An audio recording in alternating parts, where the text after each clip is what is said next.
এয়ারপোর্টের হামলার পরে আজ সন্ধ্যাবেলা আওয়ামী সন্ত্রাসীরা আবার আমার হোটেল লবিতে এসেছিল হামলা করার উদ্দেশ্যে এবং সে সময় যুক্তরাষ্ট্রে অবস্থানরত এনসিপির সদস্যরা এবং আমার শুভাকাঙ্ক্ষীরা তারা তাদেরকে প্রতিহত করেন এবং পুলিশের সঙ্গে যোগাযোগ করেন। পরবর্তীতে পুলিশ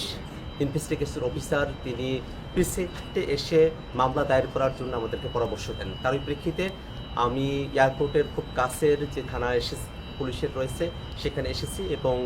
যারা সেই দিন আমাদের উপরে হামলা করেছিল এবং হত্যার চেষ্টা করেছিল, রেপ থ্রেট দিয়েছিল, তাদের ব্যাপারে আমরা এখানে মামলা দায়ের করেছি এবং একই সাথে ইউএস পুলিশকে আমরা এই বিষয়টা অবহিত করেছি যে যারা এই ঘটনাগুলো যুক্তরাষ্ট্রে ঘটাচ্ছেন তারা বাংলাদেশে নিষিদ্ধ এমন একটি সংগঠনের সঙ্গে জড়িত, যারা গত বছর বাংলাদেশে গণহত্যা চালিয়েছেন, মানবতা বিরোধী অপরাধ চালিয়েছেন এবং ইউএনের যে রিপোর্ট সে ব্যাপারে আমরা তাদেরকে অবহিত করেছি। আমরা মনে করি যে আওয়ামী সন্ত্রাসীরা তারা দেশে হোক দেশের বাইরে যেখানেই হোক আমরা তাদের ব্যাপারে আইনগতভাবে যে প্রতিকারের ব্যবস্থা সেটা আমরা গ্রহণ করব এবং আমরা এই কথা বিশ্বাস করি যে আওয়ামী সন্ত্রাসীরা তারা যত ধরনের অপরাধ করেছেন সেই অপরাধগুলোকে আইনগতভাবেই নিষ্পত্তি করা সম্ভব এবং আওয়ামী লীগ তার সন্ত্রাস নিয়ে বাংলাদেশে আর ফিরে আসার সুযোগ পাবে না।